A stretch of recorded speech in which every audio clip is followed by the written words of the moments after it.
Board पे ये कुछ टॉपिक्स लिखे हैं जो कल हमने छोड़ा था ध्यान रखा है ना, तो हम यहीं से कंटिन्यू करने वाले हैं अपना काम। इसमें एक तो आपको ये टॉपिक दिया था पढ़ने के लिए, एटॉमिक स्पेक्ट्रा। फिर हम आएंगे लिमिटेशंस पे, इसलिए भी क्वेश्चन बनेगा यहाँ पे। ठीक है, देखते हैं कुछ चीज़ें यहाँ से। तो शुरुआत हम यहाँ से करते हैं। अब एटॉमिक स्पेक्ट्रा नाम डालने की जरूरत नहीं है। एक्चुअली क्या है कि हम एमिशन स्पेक्ट्रम पढ़ चुके हैं। स्पेक्ट्रम का प्लूरल होता है स्पेक्ट्रम। हम एमिशन स्पेक्ट्रम पढ़ चुके हैं। कौन सा बचा है? एब्जॉर्प्शन। वैसा ही होता है ऑलमोस्ट, तो कोई खास फर्क है नहीं। तो आप इसे ना एक सवाल की तरह लिख लीजिए, क्वेश्चन की तरह कि what is the difference between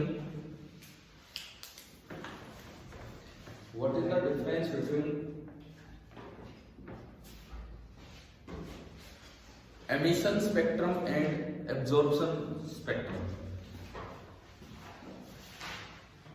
What is the difference between emission spectrum and absorption spectrum?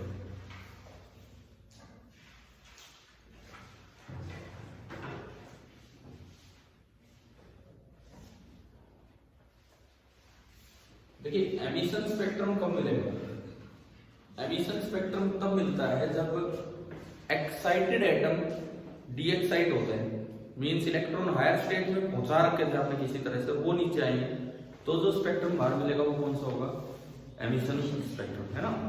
उसमें वो लाइन स्पेक्ट्रम है कि कंटिन्यूस स्पेक्ट्रम है, ये किस बात पर डिपेंड करता है कि भाई अगर सारी ही वेवलेंथ मिल रही है तो उसे बोल देते हैं कंटिन्यूस स्पेक्ट्रम, और गैप के बाद ये मिली, फिर ये मिली, फिर ये मिली, कुछ वेवलेंथ मिलती है तो उसे क्या बोल देते हैं? Line spectrum. ऐसे ही एब्जॉर्प्शन होगा। ठीक है, अब लाइट दे के एक्साइट नहीं करवाया जाएगा। एक्साइट किसी और तरीके से कीजिए और फिर नीचे उतरती है तो ईएम वेव निकलने दीजिए। एक्साइट करने का और क्या तरीका? आप करंट पास कर दो। भाई कोई गैस है, एटॉमिक वेपर्स वगैरह इस तरह से है, गैसेस स्टेट में कोई एलिमेंट है, आप उसमें से करंट पास कीजिए।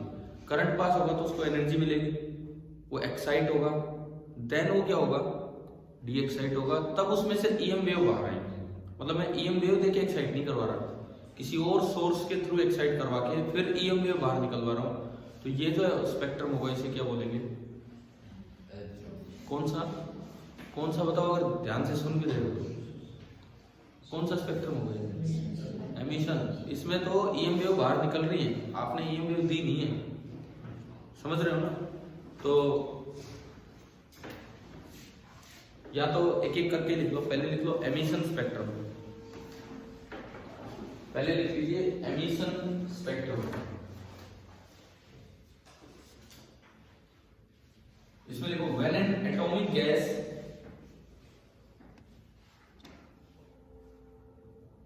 at low pressure, when an atomic gas at low pressure is excited by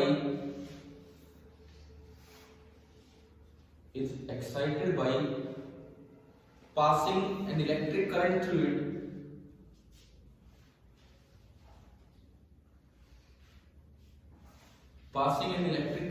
it,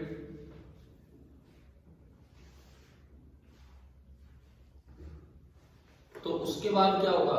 atom D excite होगा। पहले आपने एक्साइट कर दिया, द एटम्स डी एक्साइट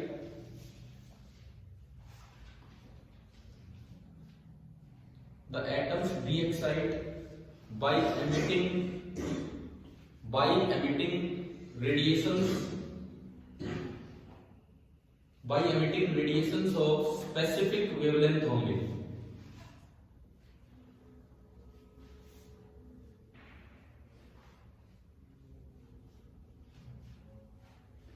ठीक है, और इनकी सीरीज हमने पढ़ दी एच एटम के लिए, लाइमन सीरीज, ब्रॉमर सीरीज, ये सब।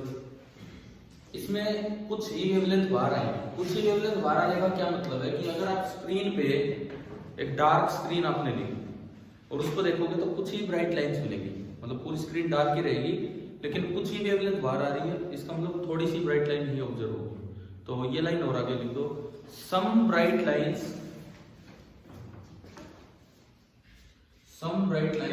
are observed on a dark background. bright lines are observed on a dark background.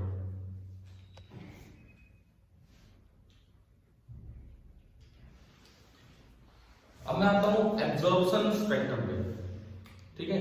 Line और कंटिन्यूअस वर्ड कब यूज किया जाता है, क्या ये समझ आ गया आपको? अगर सारी की सारी वेवलेंथ मिल रही हो तब तो कंटिन्यूअस बोल देंगे, नहीं तो लाइन। और एमिशन एब्जॉर्प्शन कब, वो भी क्लियर, ठीक है। तो दूसरा लिखिए एब्जॉर्प्शन स्पेक्ट्रम।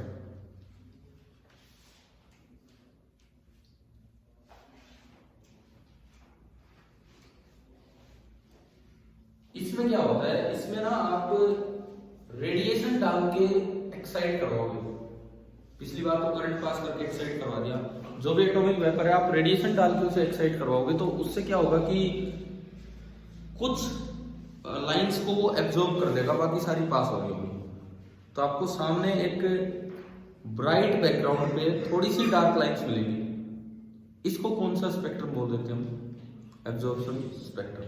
भाई इस बार एक्साइट करवाने के लिए रेडिएशन यूज हो रही है, पिछली बार डी एक्साइट करवाने के लिए radiation.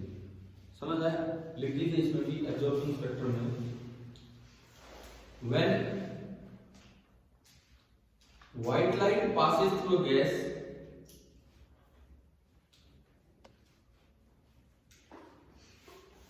when white light passes through a gas, some dark lines are observed. Some dark lines are observed in the transmitted light.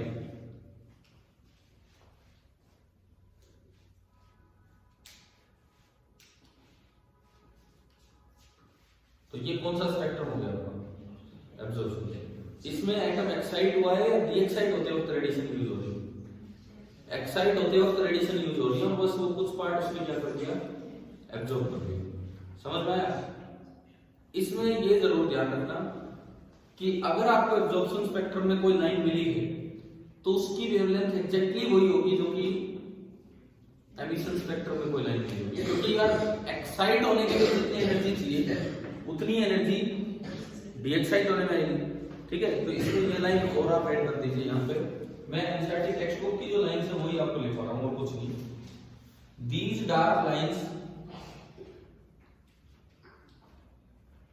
These dark lines correspond exactly to these dark lines correspond exactly to those wavelengths which were found in emission spectrum.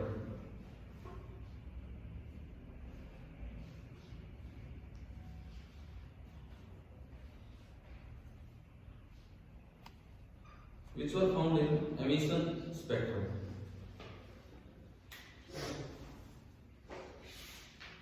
अब आप white light की photon की energy की range याद रखनी है हमें। देखिए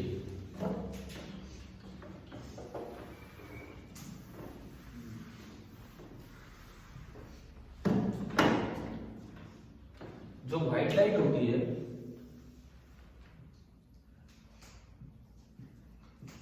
400 नैनोमीटर से लगभग कहां तक होती है?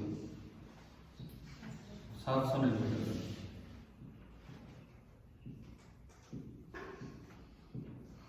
इसको बोलते हैं यूवी, ठीक है। अब ये जो रेड पैकेट आएगा, रेड पैकेट की एनर्जी ज्यादा होगी कि कम होगी? ज्यादा। भाई सुबह सुबह तो यार अलग ही याद रहता है। एक पैकेट की एनर्जी, एक फोटोन की एनर्जी का फॉर्मूला क्या था? hc by lambda. लैम्डा ज्यादा होगा तो एनर्जी कम होगी। तो यहाँ पे जब आप एनर्जी निकालोगे, यहाँ पे जब आप एनर्जी निकालोगे E ऑफ रेड फोटोन,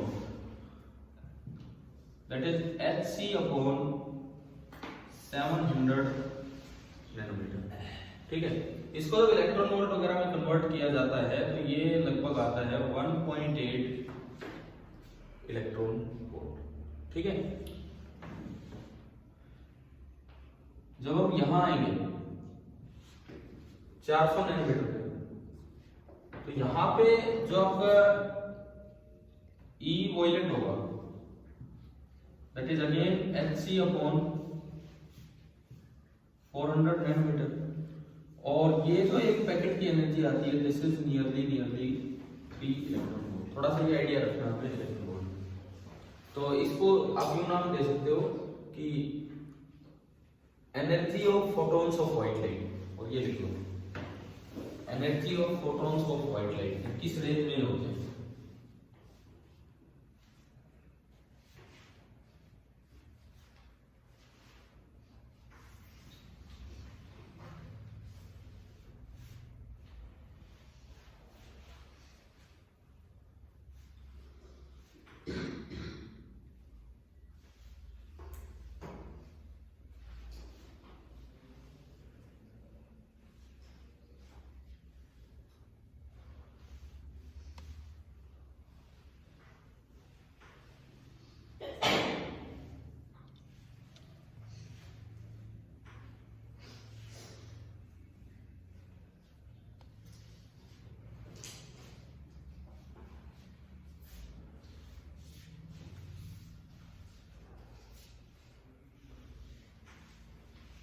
अब यहाँ पे ये क्यों पढ़ा हमने, किस बात पे बनाना चाह रहे हैं कि क्या एब्जॉर्प्शन स्पेक्ट्रम इतना आसान है कि व्हाइट लाइट पास की और ये मिल गया हमें।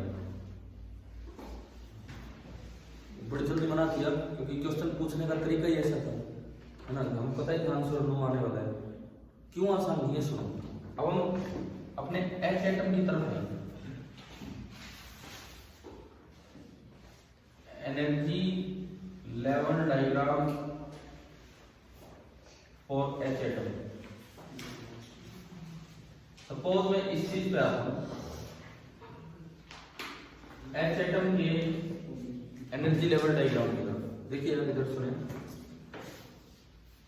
ये उसकी ग्राउंड स्टेट है जिसको हम बोलते हैं n=1, और इसकी जो एनर्जी मैं इलेक्ट्रॉन वोल्ट में दिखा रहा हूं,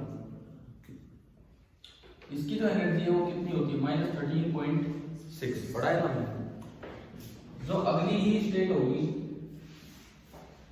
n=2, उसकी एनर्जी हो जाती है शायद -3.4 डिवाइड बाय n² कर दे।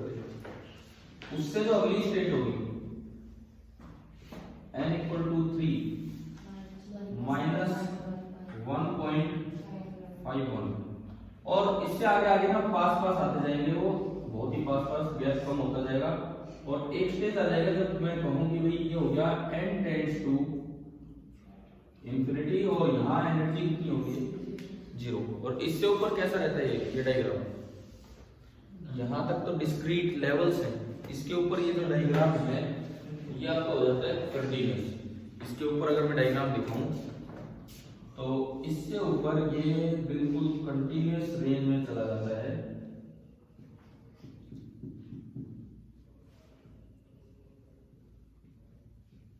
आपकी बुक में है ये डायग्राम, किसी पेज पे बुक में दिखा के रखा है कि यहाँ लेवल्स हैं और उसके बाद ऊपर कंटीन्यूअस होने का क्या मतलब है।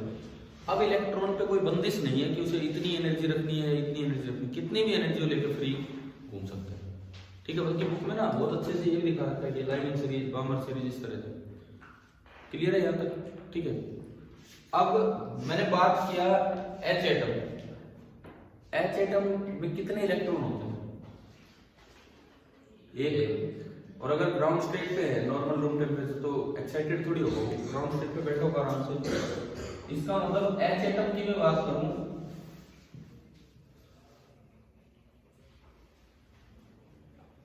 हाइड्रोजन गैस की मैं बात करूं, ठीक है, HH2 हो गई, लेकिन वो दोनों, और ये भी कोई एक्साइटेड स्टेट में नहीं है। मैंने मानी कि कहां है ये, एट रूम टेम्परेचर। तो देखो इसमें कितना मुश्किल होगा एब्जॉर्प्शन स्पेक्ट्रम को ला पाना। यहां से यहां पहुंचने के लिए कम से कम कितनी एनर्जी चाहिए? ये गैप कितना है? 10.2 इलेक्ट्रॉन वोल्ट। क्या इतनी एनर्जी का कोई पैकेट है व्हाइट लाइट में? क्या इतनी एनर्जी का कोई पैकेट है व्हाइट लाइट में? और एक बार में एक फोटोन एब्जॉर्ब होता है तो 1.823, ये तो एनर्जी नहीं मिल पा रही है। तो क्या सिंपल इतना आसान होगा व्हाइट लाइट पास करके और इसको एक्साइट करवाना? बिल्कुल बिल्कुल, समझ रहे हो? तो अगर आपने ये वाली लाइट पास की है इफ मैं hydrogen gas at room temperature की बात कर रहा हूं, ठीक है, इफ विप्योर इज पास, इसमें से अगर आपने विप्योर पास की है देन नो एक्साइटेशन, इसका मतलब no lines will be observed in absorption spectrum. Absorption spectrum में कोई लाइन ऑब्जर्व नहीं हो पाएगी, समझ आ रहा है। और अगर मान लो चलो ये कहता है पूरी सनलाइट ही पास कर दी, पूरी सनलाइट में दो और पार्ट आ जाते हैं, कौन कौन से भाई, यहाँ तो है इंफ्रारेड और उधर अल्ट्रावायलेट। इंफ्रारेड वाला तो क्या करेगा, कुछ नहीं करेगा, उसकी तो वेवलेंथ और बढ़ रही है तो उसकी तो एनर्जी और भी कम हो रही है। असल में अब कोई एक्साइट करवा सकता है, कौन सा हो सकता है अल्ट्रावायलेट फोटोन एक्साइट कर, लेकिन ये रूम टेम्परेचर पे था, कहां से शुरू हो रहे हैं, ग्राउंड स्टेट से। अगर एमिशन स्पेक्ट्रम की बात करूं, अगर एमिशन स्पेक्ट्रम की बात करूं तो जब कोई ग्राउंड स्टेट पे उतरता है तो कौन सी सीरीज नाम दिया था, लाइन, समझ गए हो। तो अगर आप ग्राउंड स्टेट से एक्साइट करवा रहे हो तो जो डार्क लाइन मिलेगी वो भी किस सीरीज की होंगी, लाइमन सीरीज की। यानी कि एक और बात जो हमारी समझ आना चाहिए यहां से कि if IR plus visible plus UV, तीनों का तीनों, ये जैसे सनलाइट ही हमने पास कर दी, इस pass through H2 gas at room temperature,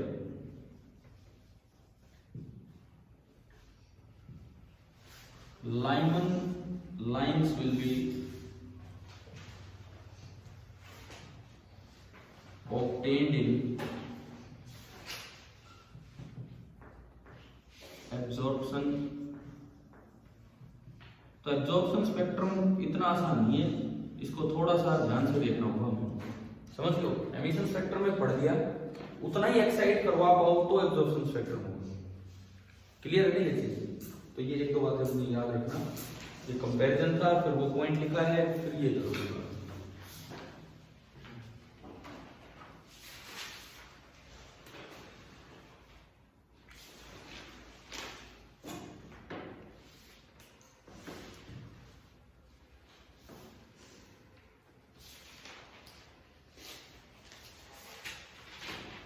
आप में से कल को कौन नहीं था क्लास में, आप तीनों, तो भाई वो लेक्चर देख लेते, मैं अब आपके इस पे ग्रुप पे तो डालता नहीं, लेकिन वो बात है कि आपको पता तो लग ही चुका है, हाँ तो वहां पे आप देख सकते हो।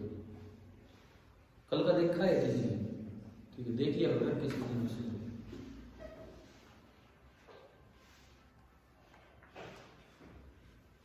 आज भी 2 कुर्सियां खाली हैं।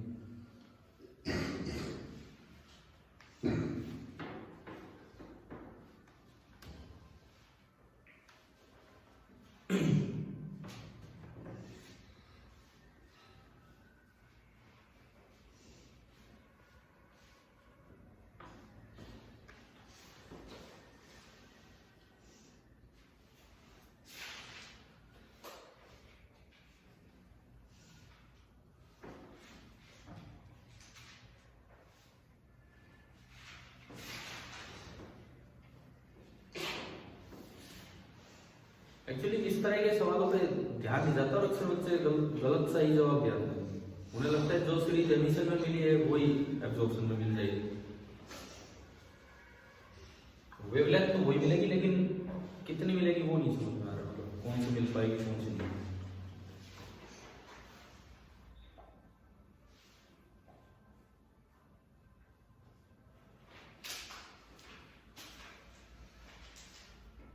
चलें आगे बढ़े, ठीक है।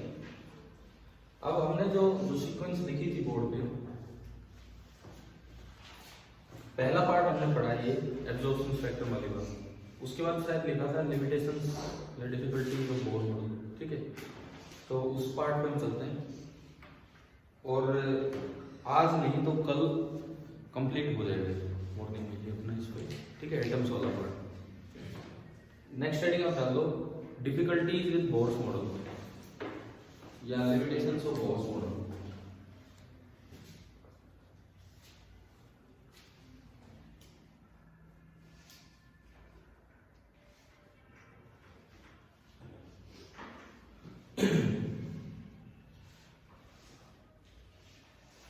डिफिकल्टीज या लिमिटेशंस आपकी बुक में ये नीचे 2 पॉइंट बना के दे रखे हैं।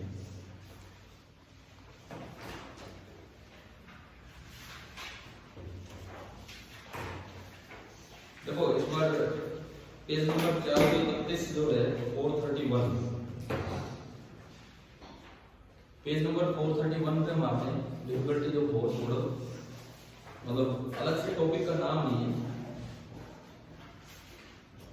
लास्ट पैराग्राफ देखा है, देखो ये क्या लिखता है, मैं एक बार पहले समझाता हूँ फिर लिखवा दूँ। पॉइंट छोटे छोटे बनाते हैं, 2 लिख रहा है, हम उसको 5-6 बनाते हैं छोटे छोटे पॉइंट्स।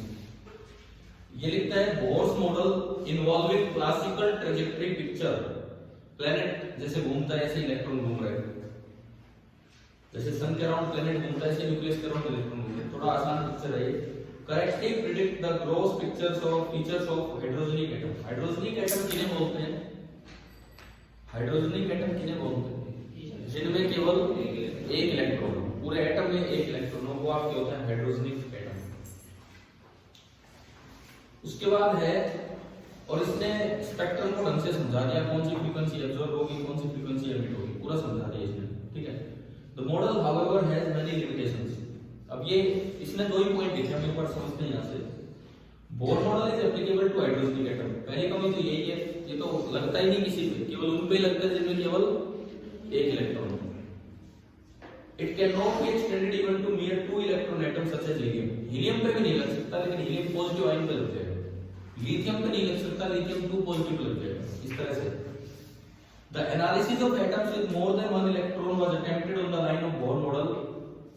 ये जो बोर मॉडल आया था हाइड्रोजनिक एटम का, इसी तरह से मल्टी इलेक्ट्रॉन एटम को भी एनालाइज करना चाहा, but it did not meet with any success. लेकिन उसमें सफलता नहीं मिली। डिफिकल्टी क्यों थी उसमें? देखो अभी जो बोर मॉडल है ना, उसमें एक इलेक्ट्रॉन पे एक ही फोर्स लग रहा है, k × Ze × E/r²। और अगर मल्टी इलेक्ट्रॉन एटम होगा तो एक इलेक्ट्रॉन जब न्यूक्लियस के पास से निकलेगा तो उस पे एक फोर्स तो न्यूक्लियस लगा रहा होगा। हो सकता है एक इलेक्ट्रॉन उधर हो, वो भी इसको धकेल रहा हो सकता है एक इलेक्ट्रॉन उधर हो, वो उसको उधर धकेल रहा हो, तो क्या फोर्स उतना ही रहेगा जो हम लेके चलते हैं? समझ में आया? तो वहां पे ना इलेक्ट्रॉन इलेक्ट्रॉन इंटरेक्शन आ जाएगा, इस वजह से ये सब फेल हुए, ठीक है। आगे बढ़ते हैं अगले पेज पे। The formulation of Bohr model involves electrical force between positively charge nucleus and electron. इसमें केवल इलेक्ट्रिकल फोर्स की बात हो रही थी, पॉजिटिवली चार्ज न्यूक्लियस और इलेक्ट्रॉन के बीच में, जबकि इलेक्ट्रॉन इलेक्ट्रॉन के बीच का भी फोर्स होता है जो इसमें शामिल नहीं है। यही लाइन है जो मैंने अभी बताई, जो आगे देखिए, ठीक है। दूसरा पॉइंट क्या लिखता है इनका? While the Bohr model correctly predicts the frequency of the light emitted by hydrogenic atom, Bohr model ने ठीक है लाइमन वहां पर सारी सीरीज एक्सप्लेन कर दी।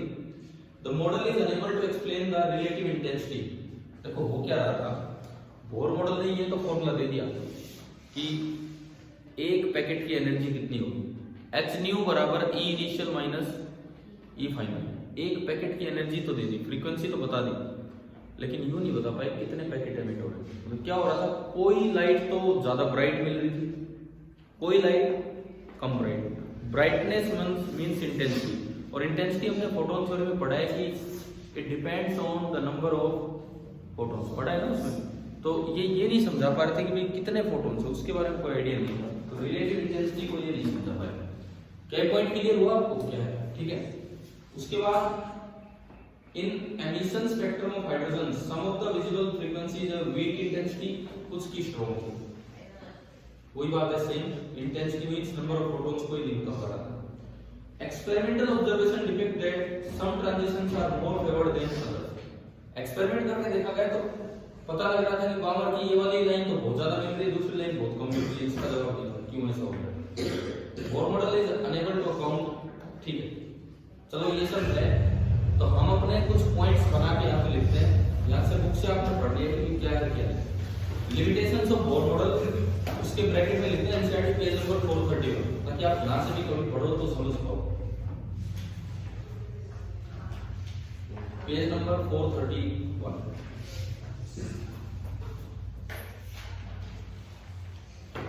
पहली लिमिटेशन इसने शुरुआत में दी कि ये तो केवल उन एटम्स के लिए लगता है जिसमें केवल एक इलेक्ट्रॉन। लिखिए number 1, the theory is applicable. Number 1, the theory is applicable only to H atom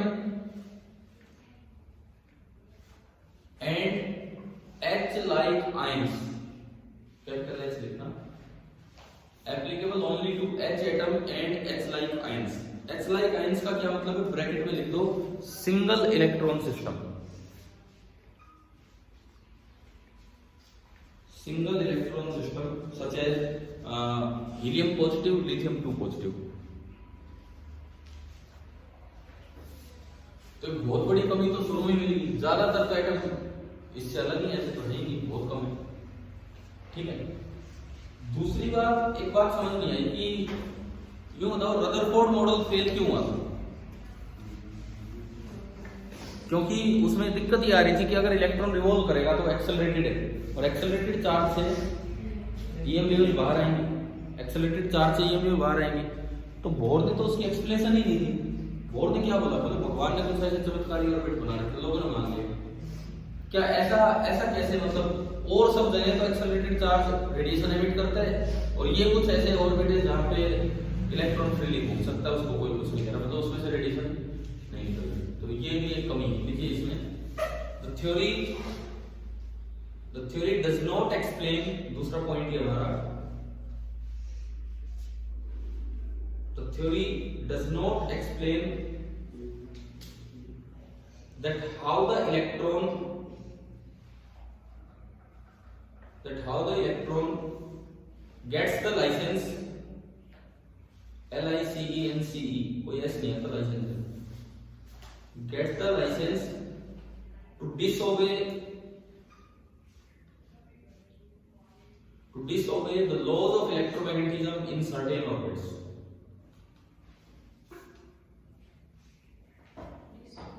The laws of electromagnetism in certain orbits।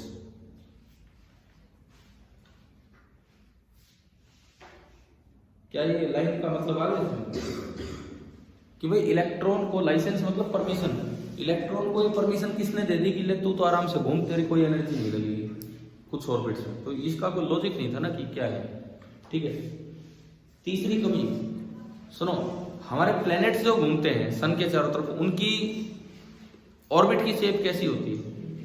Elliptical. तो वो भी तो एक नेचुरल सिस्टम है, ऐसा नेचुरल सिस्टम एटम में होता है। तो जब उनकी शेप इलिप्टिकल है ऑर्बिट की, तो आपने बोर ने कैसे मान ली है? तो सर्कुलर क्यों मान लो? इलिप्टिकल भी हो सकती है, ये भी कमी लिखिए आप तीसरा point. The theory does not explain, the theory does not explain why the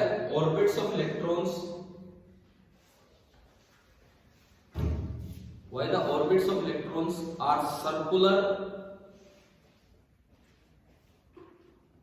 but not elliptical। कि वो सर्कुलर क्यों है जबकि वो इलिप्टिकल भी हो सकते थे? are circular but not elliptical।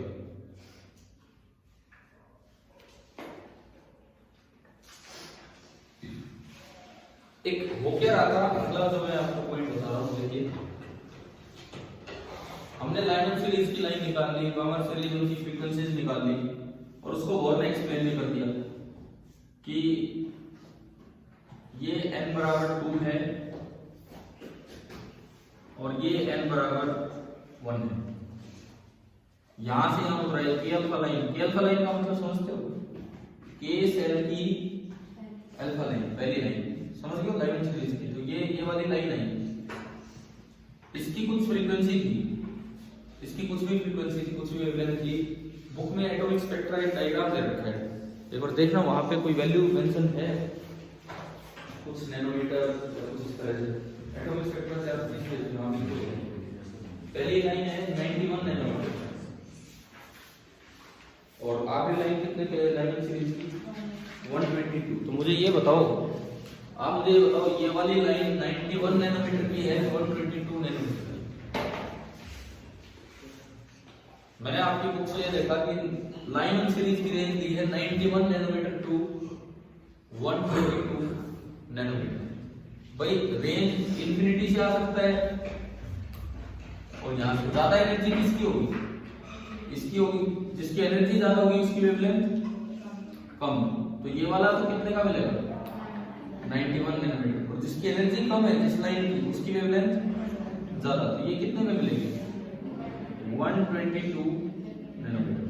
समझ आ रहा है, समझ आया ना ये पॉइंट। अब सुनो, जैसे जैसे मेजरमेंट सुधरा, टेक्नोलॉजी में इंप्रूवमेंट आया, मेजरमेंट थोड़ा अच्छा हुआ, तो कई चीजें गलत होती गई।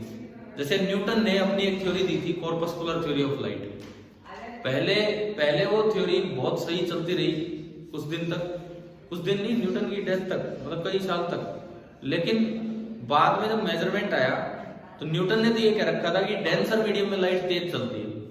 मेजरमेंट आया, पता लगा कि डेंसर मीडियम में लाइट धीरे चलती, तो थ्योरी फेल हुई। तो ऐसे ही यहाँ पे क्या हो रहा था, जब मेजरमेंट टेक्निक थोड़ी अच्छी हुई तो यूं पाया गया कि जो के अल्फा लाइन है ना, इसकी फ्रीक्वेंसी भी हर बार एग्जैक्टली 122 नैनोमीटर नहीं मिल रही, बल्कि इससे थोड़ा बहुत अलग है, थोड़ा बहुत डेविएशन है। और वो चीज बहुत एक्सप्लेन ही नहीं कर पाया। उसके लिए तो फिर हमने ये देखा था कि ये जो हेज़लबर्ग का एक दिन पढ़ाया था मैंने कि कुछ अनसर्टेनिटी होती है, तो फिर उनसे चीजें एक्सप्लेन हुई, तो यहाँ से एक्सप्लेन नहीं हुई। नेक्स्ट पॉइंट ये एज, कौन सा पॉइंट नंबर आ गया 4, लिखो। As the technology improved,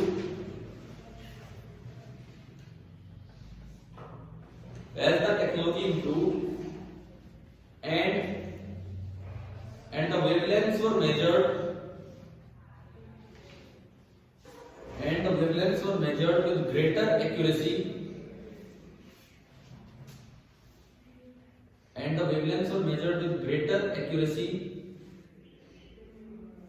deviations were observed.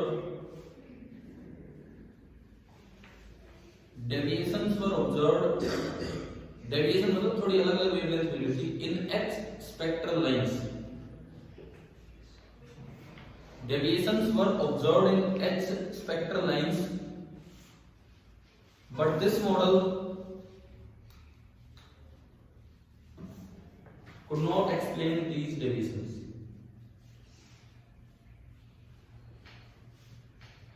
This model could not explain these deviations. इस मॉडल में इन डेविएशंस को बिल्कुल नहीं बताया गया, समझाया गया कि भाई कैसे है, क्यों। समझ आया यार? अच्छा, अगली बात सुनो। एक पॉइंट अपने बुक से पढ़ा था, रिलेटिव इंटेंसिटी नहीं समझा पाते, बता ही नहीं पा रहा था कितने फोटोन किस लाइन में आएंगे। एक फोटोन की एनर्जी जरूर बता पा रहा था, लेकिन नंबर ऑफ फोटॉन्स बिल्कुल भी नहीं बता पाया। तो एक लाइन में लिख देते हैं, नेक्स्ट लिमिटेशन आप ये लिख लीजिए, it could not explain relative intensities of spectral lines. It could not explain relative intensities of spectral lines.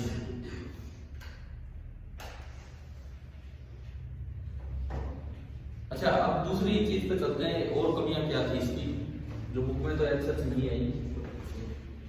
Bore ने इलेक्ट्रॉन को मान लिया था पार्टिकल। 1913 का ये मॉडल है। 1924 में डी ब्रोई की थ्योरी आई 10-11 साल बाद। और हमने गोल्फ बॉल वाला क्वेश्चन दिया था। गोल्फ बॉल ग्राउंड में पार्टिकल की तरह बिहेव कर रही थी, लेकिन जब इलेक्ट्रॉन घूम रहा था तो किस तरह बिहेव करते हैं, वेव। तो बोर ने तो एक बार भी इसका वेव नेचर दिया ही नहीं। बोर ने जैसे क्या मान लिया, पार्टिकल मान लिया, जबकि बिहेव तो किस तरह करना चाहिए था, वेव की तरह। तो नेक्स्ट लिमिटेशन आप ये लिखिए, जो 10 साल बाद पता होगी।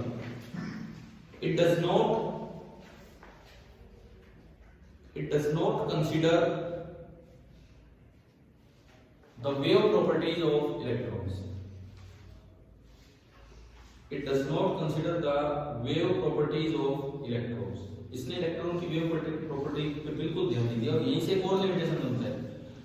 हेज़लबर्ग अनसर्टेनिटी प्रिंसिपल क्या कह रहा था कि आप पोजीशन और मोमेंटम एक साथ स्पेसिफाई नहीं कर सकते यार। इसने ना दोनों बातें बता दी, मतलब पोजीशन, मतलब ग्राउंड स्टेट में कितनी दूर है न्यूक्लियस से, बिल्कुल एग्जैक्ट बता दिया, 0.529 एंगस्ट्रॉम।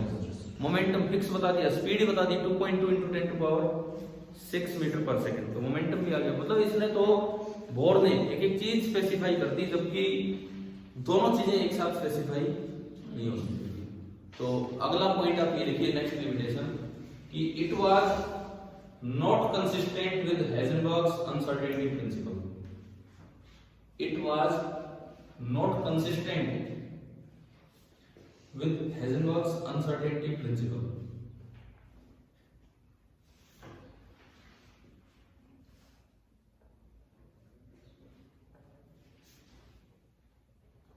कितने पॉइंट हो गए?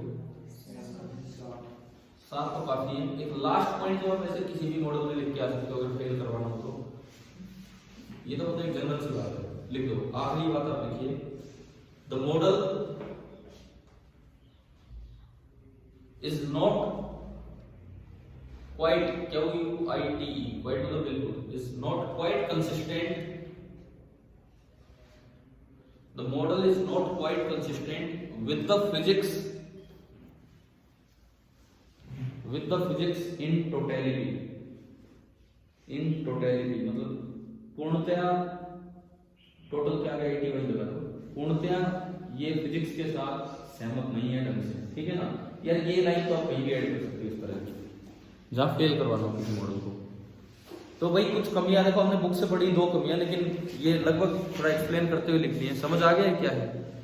अब इसमें एक सवाल यूं आ सकता है आपके बोर्ड पेपर में कि ये बोर मॉडल हाइड्रोजनिक एटम के लिए ही क्यों वैलिड है, मतलब उनके लिए क्या दिक्कत आ रही है। मैंने बताया था शुरू में, यहाँ नहीं लिख पाया कि बोर मॉडल ने एक ही फोर्स कंसिडर किया, न्यूक्लियस और इलेक्ट्रॉन के बीच का, जबकि मल्टी इलेक्ट्रॉन एटम में इलेक्ट्रॉन इलेक्ट्रॉन इंटरेक्शन भी आएगी, तो फोर्स वाला फॉर्मूला चेंज हो जाएगा, तो बोर के फॉर्मूले भी चेंज हो जाएंगे, ठीक है। एक ये लिख दो, सवाल बना दो, क्वेश्चन बना के लिखिए, why is the Bohr's model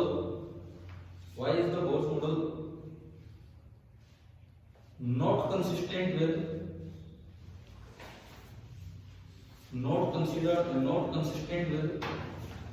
multi-electron atoms.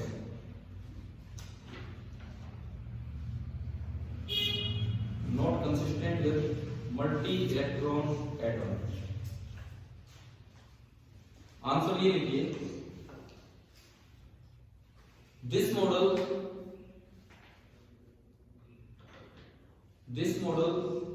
involves only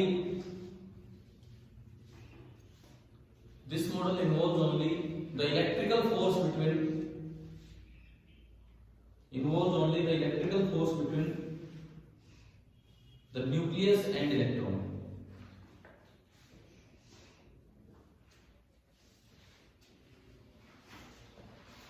ठीक है, it does not include, last line इसमें, it does not include the electrical forces between the electrons.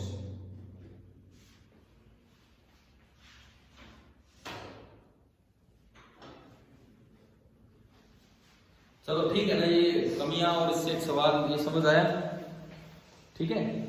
अब देखो तीसरे नंबर पे जो कल की बोर्ड की सीक्वेंस थी हमारी, सबसे पहले हमने क्या किया, वो एटॉमिक स्पेक्ट्रा वाला पार्ट, उसके बाद लिमिटेशन, उसके बाद ये था कि पॉइंट्स टू पॉन्डर का लास्ट पॉइंट, ठीक है। अब मैं उस चीज पे आ रहा हूँ, तो पहले पॉइंट पढ़ेंगे, फिर मैं उसी को सीधा सवाल बना के लिखूंगा किस तरह से क्वेश्चन आ सकता है।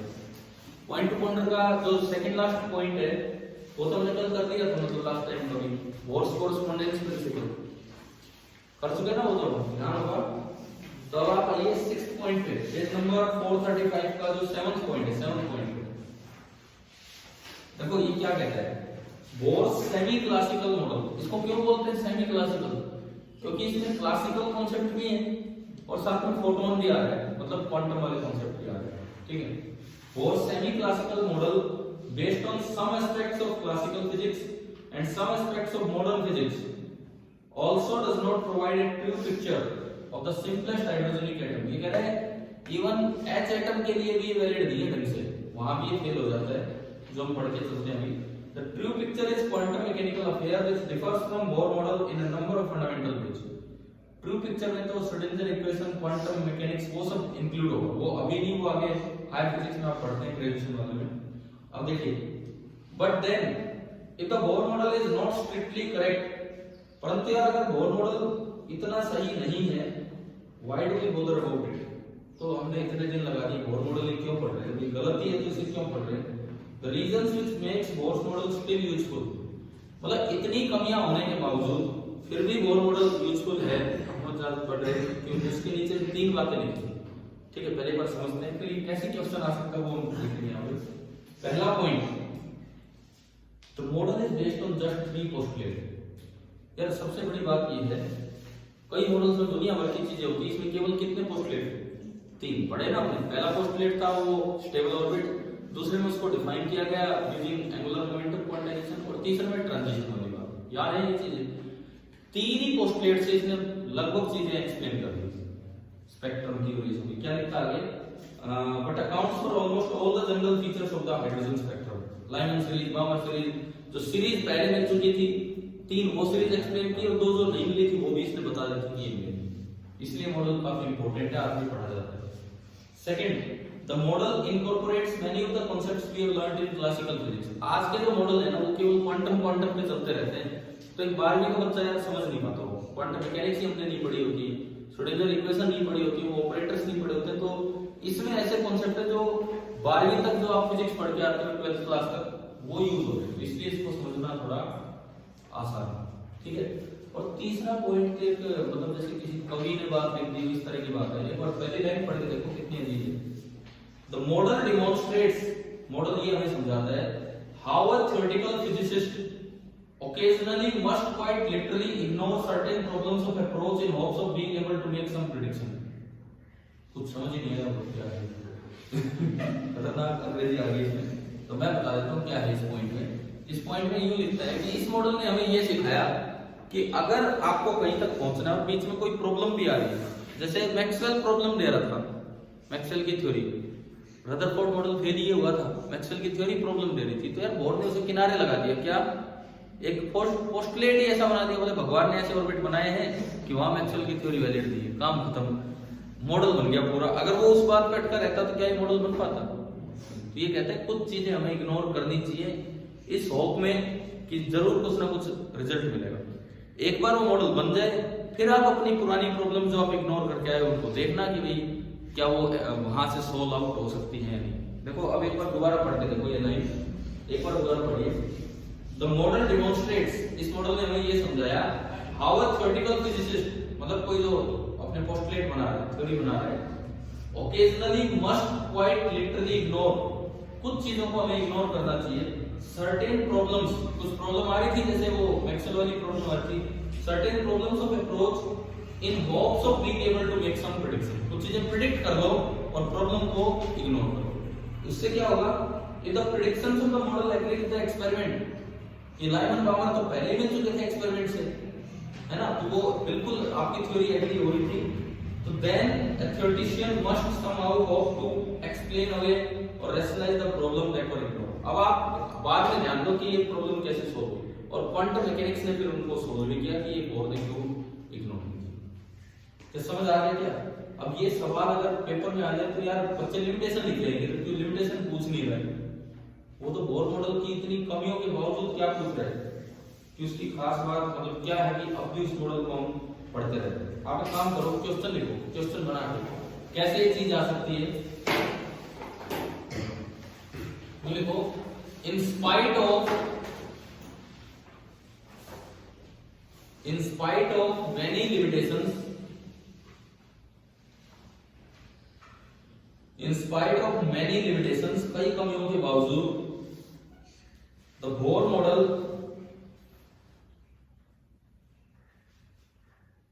is very popular, the Bohr model is very popular among the beginners, beginner जैसे भाई आप लोग हैं, 12वीं में हैं, शुरुआत कर रहे हैं फिजिक्स की, कई सोच रहे हैं हम तो खत्म कर रहे हैं, 12वीं में हो गए, कितने साल हो गए पढ़ते, आप शुरुआत कर रहे हैं फिजिक्स की एक तरह से। among the beginners and non physicist कौन होते हैं? केमिस्ट्री वाला बोल रहा था बार बार। हम तो जिनको फिजिक्स में बहुत ज्यादा आगे नहीं जाना है तो उनको थोड़ा सा आइडिया चाहिए, जैसे केमिस्ट्री पार्ट हो गया। नॉन फिजिसिस्ट इवन टुडे,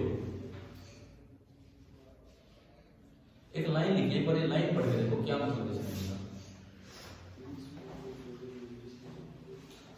क्या ये इन 3 पॉइंट्स के लिए परफेक्ट लाइन है कि समझ गए हो? मतलब इतनी कमियां होने के बावजूद भी आज भी ये मॉडल पढ़ा जा रहा है। फुल स्टॉप लगा के आगे वाई लिख दो भाई, ये सवाल हो गया, समझ रहे हैं ना? ठीक है, अब इसके आंसर में 3 पॉइंट, 3 बातें हैं, लिख लो आंसर। पहला पॉइंट लिखिए, the model is based on, मैं यही से बोल रहा हूँ, थोड़ा बहुत कम करवा दूंगा क्योंकि तीसरा बहुत बड़ा था, इस तरह से। The model is based on just 3 postulates. The model is based on just 3 postulates, but explains almost all the features of H spectrum.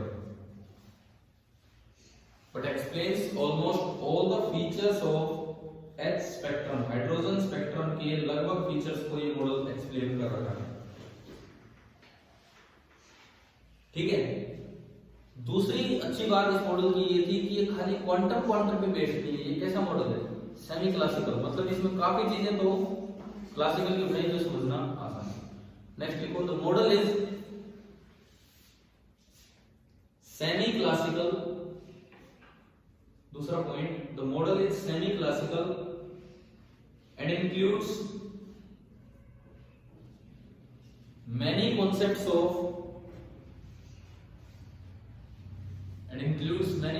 of classical physics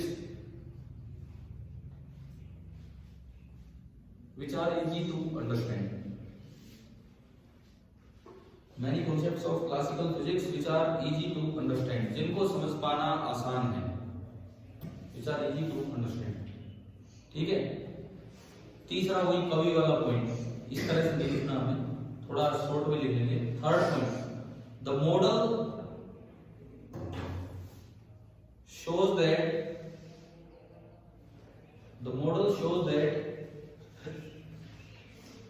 we should ignore certain problems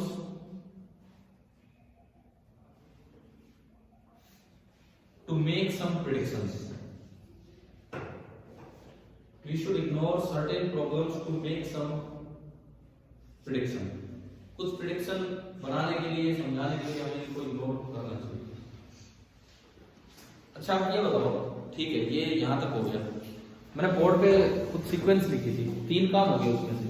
सबसे पहले atomic spectrum, उसके बाद resolution spectrum, उसके बाद limitation of Bohr model, उसके बाद point two pointer का point number 7। एक चीज ये भी लिखी थी कि न्यूक्लियर मोशन अगर आ जाए, न्यूक्लियस भी बाई चांस चलने लगे तो क्या होगा, लिखा था। yes, वो तो कर लेंगे। क्या उसके अलावा भी कुछ लिखा था वहां पे? क्या था? क्वेश्चन। तो एक बार उस पे आओ, मैं सीधे एक सवाल के थ्रू कुछ आपको सिखाता हूँ।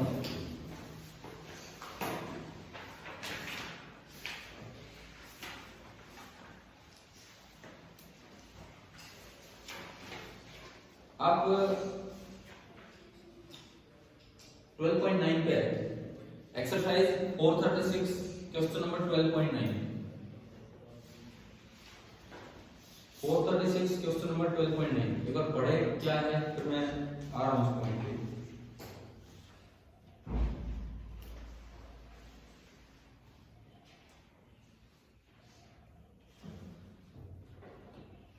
और इसके लिए मैं एक चीज आपको समझा देता हूं।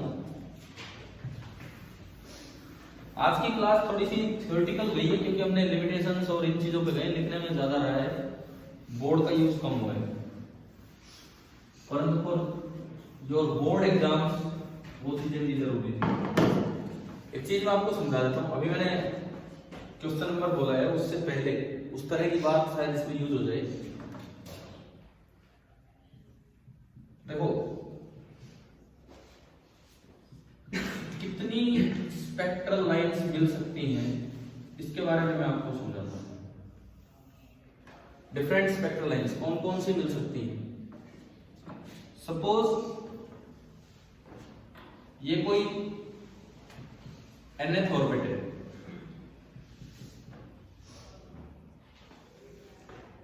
और ये ग्राउंड स्टेट है। Ground state means n is equal to 1। अब यहां से इलेक्ट्रॉन को उतर के यहां आना है तो उसके पास कई तरीके होंगे। डायरेक्ट भी वो आ सकता है, वो लाइनन सीरीज की लाइन होगी, समझ गए हो। इससे ऊपर कहीं होगा n इक्वल टू 2, वो ऐसे भी, ये तो के लाइन हुई, अल्फा नहीं है। के अल्फा तो तब होता था वो यहां से यहां उतरता है, ये ऊपर से आ रहा है तो के सीरीज की लाइन मिली। ऐसे भी तो आ सकता है, यहां से सेकंड में उतरे और फिर सेकंड से फर्स्ट में उतरे, तो ये लाइनन सीरीज की एक लाइन। ये सेकंड में उतरा है तो बामन सीरीज की एक लाइन, अगेन ये लाइनन सीरीज की अलग लाइन। क्या कह रहे हो? हाँ भाई, ये वाली अल्फा लाइन है, ये बता रहे हैं ना। इसका नहीं पता मैं कहां से उतर के आ रहा है। और भी लाइन आ सकती है, n बराबर 3 हो, वो 3 में आए। देखो सपोज यहां मैं बनाऊं कि this is n equal to 3, यहां से यहां आया, फिर यहां से डायरेक्ट यूं चला जाए, या फिर यहां से यहां आए, यहां से यहां आए और फिर यूं चला जाए। ये तो काउंट करनी नहीं है बिकॉज ये वाली लाइन तो आप पहले बना चुके, तो मैं डिफरेंट लाइन्स देख रहा हूं, ठीक है। तो जो total number of different lines मिल सकती हैं, total number of different line जो मिल सकती है, सुनो, ये यहां से आप उतार रहे, ये एक्साइटेड स्टेट से इसमें उतार रहे, इनके बीच का गैप देखो भाई, ये n है और ये 1 है, तो ये गैप कितना हो गया? n-1। तो total number of different line जो मिलेगी उसका फॉर्मूला क्या बनता है? एक तो ये गैप कितना है n-1, उसमें एक जोड़ दो, n-1 प्लस 1 डिवाइडेड बाई 2, यानी कि ये फॉर्मूला बना n into n-1 divided by 2। दूसरी बात, ये तो तब है जब आप nth स्टेट से किस में उतर के आए हो? ग्राउंड स्टेट में। एक बार ये लिख लो, फिर किसी n2 से n1 में उतार के आए।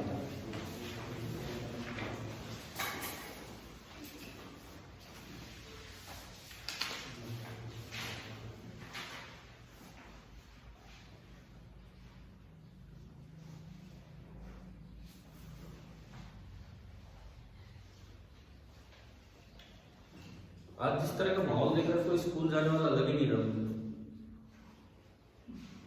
मतलब मुझे लग रहा है मुझे जल्दी हो क्लास कुछ जा रहा है आपके पास रहोगे।